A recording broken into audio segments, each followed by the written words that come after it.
மக்களுடன் மனதின் குரல் பொதிகை தமிழ் தொலைக்காட்சியில் 126வது மாதத்தை எட்டி சரித்திர சாதனை படைக்கும் பிரதமர் மோடியின் மன் கி பாத் நிகழ்ச்சி. நாட்டு மக்களுடன் உரையாடும் மோடிஜி நமோ ஆப் மற்றும் சாரல் ஆப் மூலம் பிரதமரோடு பேசி மகிழும் அரிய வாய்ப்பை பெற்றிடுவீர். வி ரமேஷ் வழக்கறிஞர், மாவட்ட பொதுச் செயலாளர், மத்திய சென்னை மேற்கு மாவட்ட பாஜக.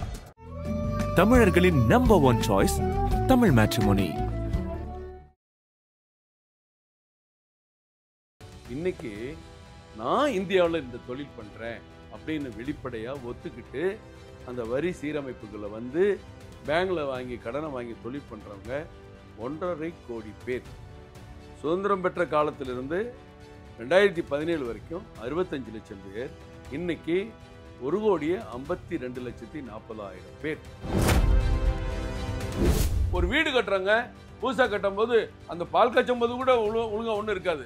அங்கங்க செங்கல் உடஞ்ச கிடைஞ்சதெல்லாம் இருக்கும். ஒன்னொன்னா மாத்துவோம், ஒன்னொன்னா சுத்தம் பண்ணுவோம்.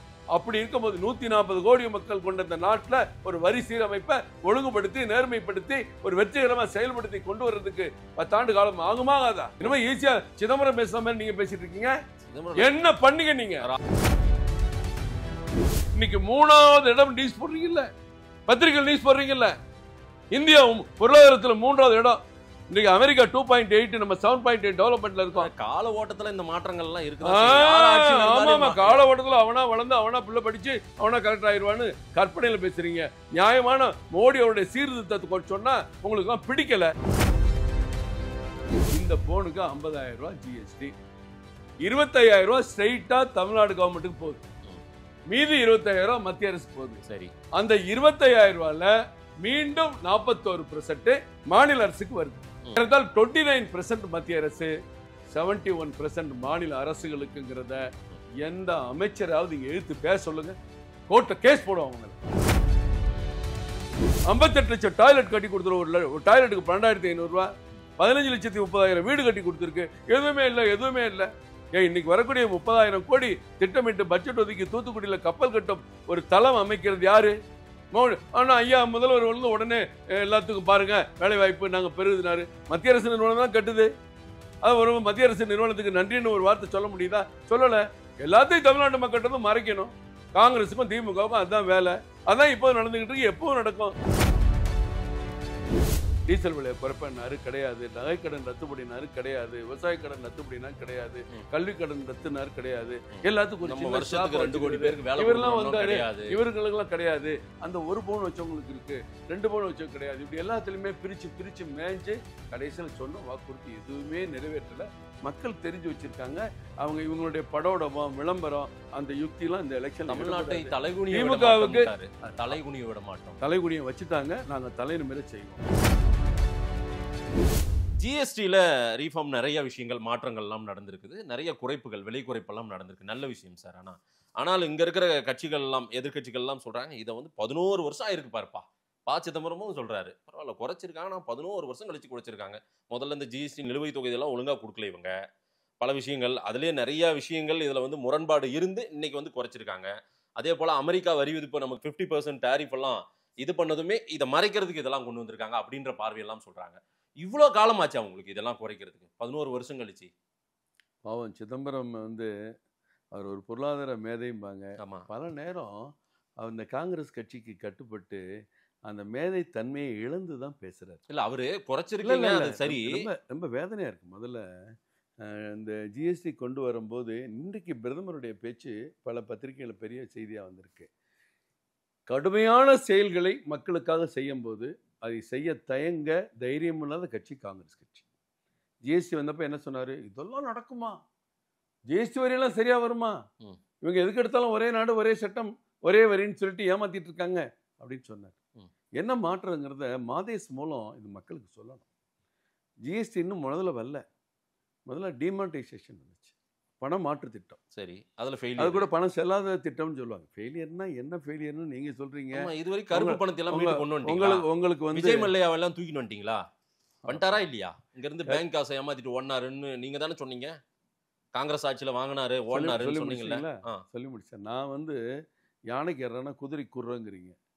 விஜய் மல்லையா கடனை வாங்கிட்டு ஓடி ஒளிஞ்சிட்டு. ஆமா, நிரவ் மோடி பேங்க் லோனுக்கு தப்பான எல்சி கொடுத்துட்டு ஓடி இருக்காரு. ஆமா, நான் சொல்றது இந்த இந்தியாவில் ஜிஎஸ்டி வரும்போது நான் இந்த செல்போன் தயாரிக்கிறேன், நான் இந்த லைட் தயாரிக்கிறேன், நான் வந்து மாதேஷ் உட்காந்துருக்க ஷோபா தயாரிக்கிறேன், நான் வந்து கடல மிட்டாயை தயாரிக்கிறேன், நான் வந்து தீப்பெட்டி தயாரிக்கிறேன், நான் பட்டாசு தயாரிக்கிறேன், கிறிஸ்மஸ் வீட்டு அடையாளம், இந்த மாதிரி தொழில் பண்ணுறதுக்காங்கல்ல வெறும் 65 லட்சம் பேர். இன்னைக்கு நான் இந்தியாவில் இந்த தொழில் பண்ணுறேன் அப்படின்னு வெளிப்படையாக ஒத்துக்கிட்டு அந்த வரி சீரமைப்புகளை வந்து பேங்கில் வாங்கி கடனை வாங்கி தொழில் பண்ணுறவங்க 1.5 கோடி பேர். சுதந்திரம் பெற்ற காலத்திலிருந்து 2017 வரைக்கும் 65 லட்சம் பேர். இன்னைக்கு 1,52,40,000 பேர். எவ்வளோ பெரிய மாற்றம்! புதுசாக ஒரு ஏறத்தாழ ஒரு 80-85 லட்சம் பேர் தான் தொழில் செய்ய வந்தேன்னு சொன்னாங்க பாருங்க. அதுதான் ஜிஎஸ்டியோட மகிமை நம்பர் 1. பட் ஜிஎஸ்டியால நிறைய நம்ம பிடிக்கணும்.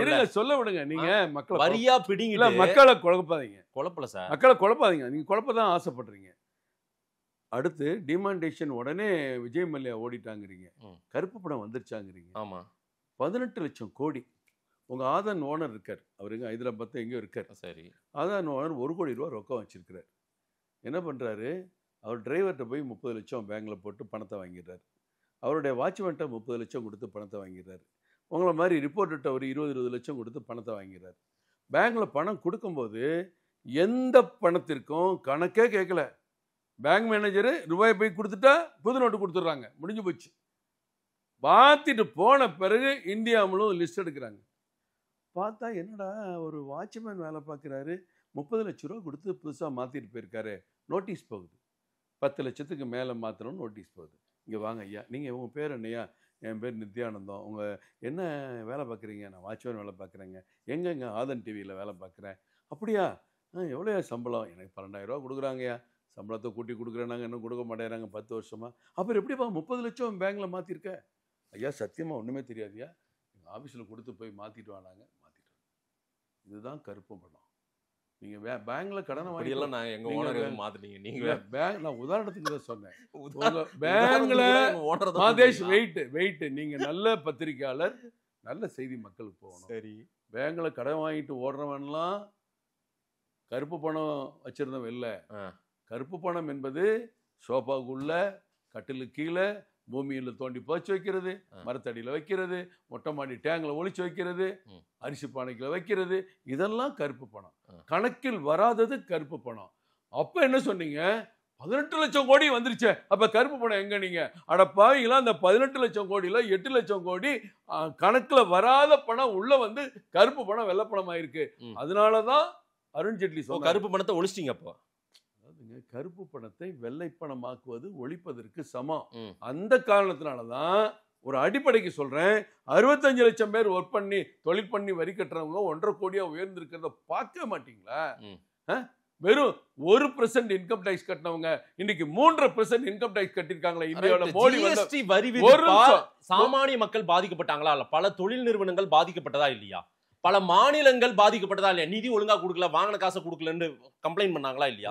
எந்த காலத்துல நீங்க எல்லாம் கொஞ்சம் பொருளாதாரத்தை படிக்க அரசியல்ல டிடிவியா பார்த்தாரு, எடப்பாடியா பார்த்தாரு கேள்வி கேட்கறீங்கல்ல. பொருளாதாரத்தையும் தயவு செய்து நீங்க படிக்கணும். 2017 அப்ப கூட விட்டுறேன், திமுக ஆட்சிக்கு வரும்போது 36,000 கோடி வரி வருவாய். இன்னைக்கு ஏறத்தாழ 49,000 கோடி தமிழ்நாட்டுடைய வரி வருவாய் என்பதை நீங்க நல்லா இப்ப கூட நெட்ல பாருங்க. நான் வெயிட் பண்றேன். குறைஞ்சு போச்சுங்கிறீங்க. இல்ல, கொடுத்த பணத்தை வாங்கின பணத்தை கொடுக்கலன்றது ஒரு கம்ப்ளைண்டா என்ன? யாருங்க சொன்னா கொடுக்கலன்றதுதான கம்ப்ளைண்ட்? இந்த ஆபீஸ்ல முத ஆதனுக்கு வரும்போது சாதாரணமா இருந்துச்சு. இன்னைக்கு பார்த்தா முன்னாடி 2 ரிசப்ஷன், டேபிள், கலர், லைட், அது இது ஸ்டுடியோ எல்லாம் டெவலப் ஆயிருக்கு. முதல்ல வந்த உடனே சுமாரா இருக்கும். இருங்க, ஒரு வீடு கட்டுறாங்க, பூசா கட்டும் போது அந்த பால் காய்ச்சும் போது கூட ஒழுங்கா ஒண்ணு இருக்காது. அங்கங்க செங்கல் உடஞ்சதெல்லாம் இருக்கும். ஒன்னொன்னா மாத்துவோம், ஒன்னொன்னா சுத்தம் பண்ணுவோம். அப்படி இருக்கும்போது 140 கோடி மக்கள் கொண்ட இந்த நாட்டுல ஒரு வரி சீரமைப்பை ஒழுங்குபடுத்தி நேர்மைப்படுத்தி ஒரு வெற்றிகரமா செயல்படுத்தி கொண்டு வர்றதுக்கு 10 ஆண்டு காலம் ஆகுமா ஆகாதா? இனிமே ஈஸியா சிதம்பரம் பேசுற மாதிரி நீங்க பேசிட்டு இருக்கீங்க. என்ன பண்ணீங்க நீங்க? ராகுல் காந்தி, மம்தா பானர்ஜில இருந்து எல்லாரும் சந்தேகப்படுறாங்க. ராகுல் காந்தி பாக்கெட்ல கையை விட்டுக்கிட்டு என்கிட்ட 3000 ரூபா இருக்கு, ஐயோ இதை செலவழிச்சுட்டா என்ன பண்றது, வரிசையில் நின்று கோமாளித்தனம் பண்ண மாதிரி நினைக்கிறீங்களா? இதெல்லாம் மாறினதுதான் இந்தியா 14வது இடத்துல இருந்து இன்னைக்கு 3வது இடம் நியூஸ் போடுறீங்கல்ல, பத்திரிகை நியூஸ் போடுறீங்கல்ல. இந்தியா பொருளாதாரத்தில் 3வது இடம். இன்னைக்கு அமெரிக்கா 2.8, நம்ம 7.8 டெவலப்மெண்ட்ல இருக்கோம். கால ஓட்டத்துல இந்த மாற்றங்கள் எல்லாம் ஆமா, கால ஓட்டத்துல அவனா வளர்ந்து அவனா பிள்ளை படிச்சு அவனா கரெக்ட் ஆயிடுவான்னு கற்பனையில பேசுறீங்க. நியாயமான மோடியோட சீர்திருத்தத்தை சொன்னா உங்களுக்கு பிடிக்கல. சிதம்பரத்துக்கு பிடிக்கல, ராகுல் காந்திக்கு பிடிக்கல, மம்தாவுக்கு பிடிக்கல. இன்னைக்கு ஜிஎஸ்டில விலை குறைஞ்சிருக்குன்னா அதுக்கு ஒரு காரணம் சொல்றீங்க. இல்ல, எதிர்க்கட்சிகள் இவ்வளவு போராடி இதெல்லாம் குறைக்க வச்சிருக்கோம் நாங்க. மோடியின் சாதனை அப்ப என்ன செய்யணும்? தங்கம் தென்னரசு சொல்லியிருக்கணும், ஜிஎஸ்டில விலையெல்லாம் குறைச்சாச்சு, அறிவிச்சாச்சு, நான் மகிழ்ச்சியோட வரவேற்கிறேன், மக்களை கொண்டாடுங்க. அப்ப கூட அதை சொல்ல. எங்களுக்கு அந்த வரி வருவாய் குறைஞ்சா என்ன பண்றது சார்? உதயநிதியை கேளுங்க, இவ்வளவு ஜிஎஸ்டி வரி கட்டுறோம், ஒரு பைசா எனக்கு இல்லைன்னு இன்னைக்கு தான் பேசுவாங்க. எவ்வளவு அப்பட்டமான பித்தலாட்டமான ஒரு கேவலமான செயல். ஒரு இந்த செல்போனை வாங்குறீங்க, தமிழ்நாட்டில் 50,000 ரூபா ஜிஎஸ்டி போடுறாங்க. இந்த 50,000 ரூபாயில அதிகமா எங்க ஸ்டேட் 25,000 தமிழ்நாடு, ஸ்டேட் 20,000 மத்திய அரசு. 20,000 போயிருச்சா? மொத்தமா அள்ளிட்டு போனது நீங்க தான்றாங்களே. எதிர்க்கட்சிகள் இன்னைக்கு பிரச்சாரம் பண்றாங்க. மக்கள் முட்டாள்தனமானது. நான் உங்களுக்கு சத்தியமா சொல்றேன், இல்ல சேலஞ்ச் பண்றேன். எந்த திமுக கார வர சொல்லுங்க, இல்ல காங்கிரஸ் கார வர சொல்லுங்க. இந்த போனுக்கு 50,000 ரூபாய் ஜிஎஸ்டி, 25,000 ரூபாய் ஸ்ட்ரெயிட்டா தமிழ்நாடு கவர்மெண்ட்டுக்கு போகுது, மீதி 25,000 ரூபாய் மத்திய அரசுக்கு போகுது. சரி, அந்த 25,000 ரூபாயில மீண்டும் 41% மாநில அரசுக்கு வருது. ஏறத்தால் 29% மத்திய அரசு, 71% மாநில அரசுகளுக்குங்கிறத எந்த அமைச்சராவது இங்க எழுத்து பேச சொல்லுங்க. கோர்ட்ல கேஸ் போடுவாங்க மேல. சும்மா ஒப்புக்கு மேடையில வச்சுட்டு அதை காமிச்சிட்டு இதை காமிச்சிட்டு பேசிட்டு போலாம். சட்ட ரீதியா சொல்லுங்க. நான் வழக்க போறேன் அந்த அமைச்சர் மேல, தமிழ்நாட்டில் இந்த சிதம்பரம் மேல. சரி சார், இந்த ஜிஎஸ்டி வரி குறைப்புனால எளிய மக்களுக்கு என்ன இப்போ பலன் கிடைச்சிருக்கிறதா நீங்க? சார், எளிய மக்கள்லாம் ஏற்கனவே எளிய மக்களுக்கு நாங்க நிறைய செஞ்சுட்டு இருக்கோம். நீங்க தமிழ்நாட்டில் சொல்றாங்களா? அப்படி தமிழ்நாட்டில் சொல்ல மாட்டாங்க. நீங்க மக்கள் சார் மக்கள் தான் சார். எல்லா ரேஷன் கிடைக்கும், 20 கிலோ இலவச அரிசி கொடுக்குறாங்க. நாட்டில் 80 கோடி மக்கள் கொடுக்குறோம். தமிழ்நாட்டில் 2,18,000 ரேஷன் கார்டில் 1,40,000 கார்டு 20 கிலோ அரிசி இலவசம் வாங்குறாங்க. முற்றிலும் மத்திய அரசு, தமிழ்நாடு அரசு ஒரு பைசா அது கொடுக்குறது. காங்கிரஸ் காலத்துலயும் அவங்க தான் கொடுத்தாங்க, இப்பவும் நீங்க தான். காங்கிரஸ் காலத்தில் 8 ரூபா, 9 ரூபா, 12 ரூபா வாங்கினாங்க. உங்களுக்கு தெரியல, நீங்க நெட்ல போய் பாருங்க. இல்ல, நானும் வாங்கினேன். பாஜக குறை சொல்லுங்கிறதுக்காக பேசாதீங்க மாதேஷ். இதெல்லாம் பார்த்துட்டு நீங்க என்ன கேள்வி கேளுங்க, பதில் சொல்ல வேண்டிய எனக்கு கடமை. அடுத்து 100 நாள் வேலை திட்டம் வெறும் 140 ரூபா இருந்தது, இன்னைக்கு 318 ரூபா சம்பளம். 318 ரூபா, ஏறத்தாழ 89 லட்சம் பேர் பதிஞ்சு வச்சிருக்காங்க. ரெகுலரா 69 லட்சம் பேர் வேலை பார்க்குறாங்க. கிராமத்தில் பதிஞ்சுட்டு டவுன்ல வந்து வேலை பார்ப்பாங்க, அந்த சீசனுக்கு போய் வேலை பார்ப்பாங்க. அந்த 69 லட்சம் பேருக்கும் முழுமையான சம்பளம் மத்திய அரசு நேரடியாக கொடுக்குது, 90%. சமீபத்தில் ஒரு மாதத்துக்கு முன்னாடி நினைக்கிறேன், ஐயா ஸ்டாலின் அவர்கள் ஒரு அறிக்கை கொடுத்தார். மத்திய அரசின் பல திட்டங்களுக்கு நாங்க நிதியை இது பண்ணிட்டு இருக்கோம், கொடுத்துட்டு இருக்கோம். ஏன்னா அங்கிருந்து எங்களுக்கு நிதி சொன்னாரா இல்லையா? அந்த அறிக்கை வந்தது நீங்க பாத்தீங்கன்னா சொல்லாங்க, ஜிஎஸ்டில பணம் வரலங்கிறாங்க. நான் சொன்னதுக்கு நீங்க விளக்கம் சொல்லுங்க. ஒரு அமைச்சரை கூப்பிட்டு வச்சு என் கூட உட்கார வைங்க, இல்ல நீங்க கேள்வி கேளுங்க. என்னங்க அப்படி கருணாகராஜன் சொல்றாரு கேட்டு பாருங்க சார். எத்தனை முறை போய் நான் சொல்றேன் சார். இப்ப முதலமைச்சருக்கு இல்ல ஜிஎஸ்டி இருக்குன்றத நேரத்துல கூட்டணியில் இருக்கிற திரு ஜெயக்குமார் முன்னாள் நிதியமைச்சர் அவரு கூட ஒரு முறை சொன்னாரு. ஆமாங்க வரலைங்க, இன்னும் பணம் வராது, உண்மைதான் சொல்லியிருக்கேன். உங்களுக்கு மாச சம்பளம் எப்ப தருவாங்க? மாசம்னா எனக்கு 5ஆம் தேதி தான் வரும். நீங்க 5ஆம் தேதி சம்பளம் வாங்கிடுறீங்க, கடைசியில அடுத்த 1ஆம் தேதி இன்னும் பணம் வரலன்னு சொல்லுவீங்களா?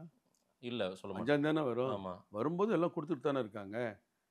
ஒரு வராத ஒரு விஷயத்த இன்னொரு 5 நாள் இருக்கு, திட்டமிட்டு தருவாங்க, எல்லாத்தையும் செக் பண்ணி தருவாங்க, அக்கௌண்ட் ஒழுங்கா பார்த்துட்டு தருவாங்கிறதுக்குள்ள ஐயோ வரல ஐயோ வரல. என்னங்க கற்பனையா? 11.10 லட்சம் கோடி தமிழ்நாட்டுக்கு வந்திருக்கா இல்லையா? அது கூட இல்லைன்னு சொல்லுவாங்க. மோடி எது செஞ்சாலும் இல்லைம்பாங்க.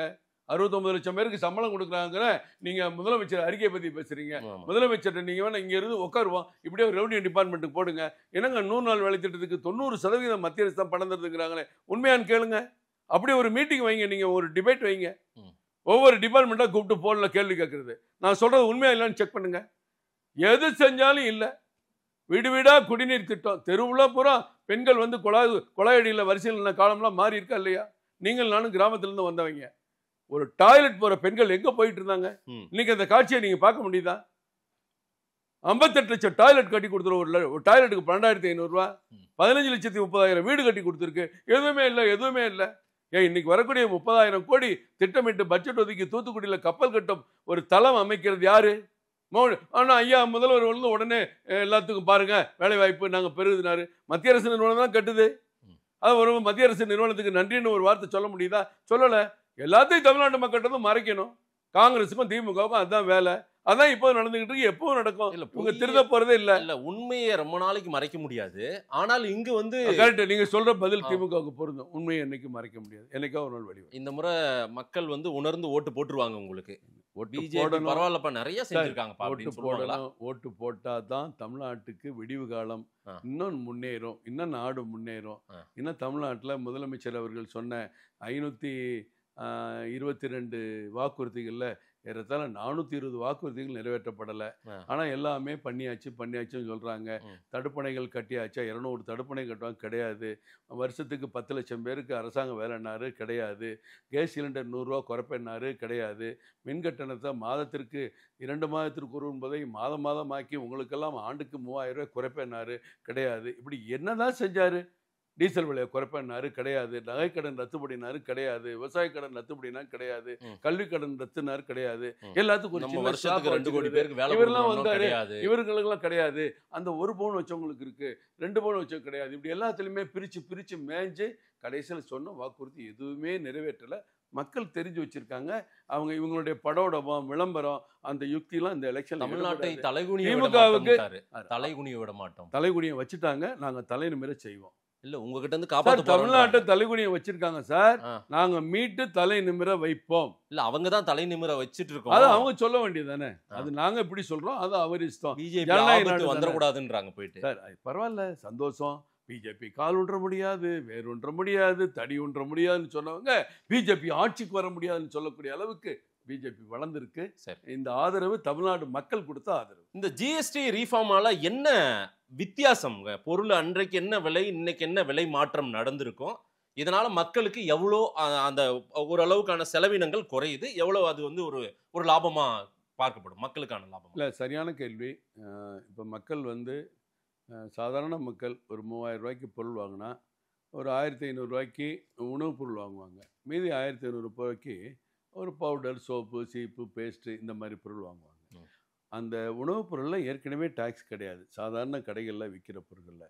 மீதம் இருக்கிற பொருட்களில் இன்றைக்கி 10% குறைந்திருக்கு.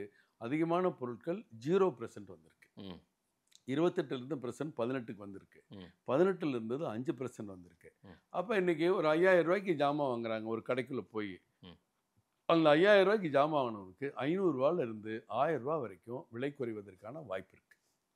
அடுத்து உணவுப் பொருள். இப்படி உங்கள் கண்ணுக்கு நீங்கள் இந்த ஸ்டுடியோ விட்டு வெளியே போனீங்கன்னா உங்கள் கண்ணுக்கு என்ன பொருள்லாம் தெரியுதோ, சைக்கிளு, பைக்கு, காரு, பழம் விற்றுட்டு போகிறவங்க, சூப்பர் மார்க்கெட்டில் இருக்கிறவங்க, ட்ரெஸ் கடை, இந்த பக்கம் போனீங்கன்னா பாண்டி பஜாரில் ரெடிமேட் ஸ்டோரு, அப்புறம் கொடையிலேருந்து, ஹார்ட்வேர்ஸ்லேருந்து, சிமெண்ட்லேருந்து, உங்கள் கண்ணுக்கு மனிதன் உபயோகப்படுத்துகிற ஒரு சில பொருட்களை தவிர எல்லா பொருட்களும் விலை குறைஞ்சிருக்கு.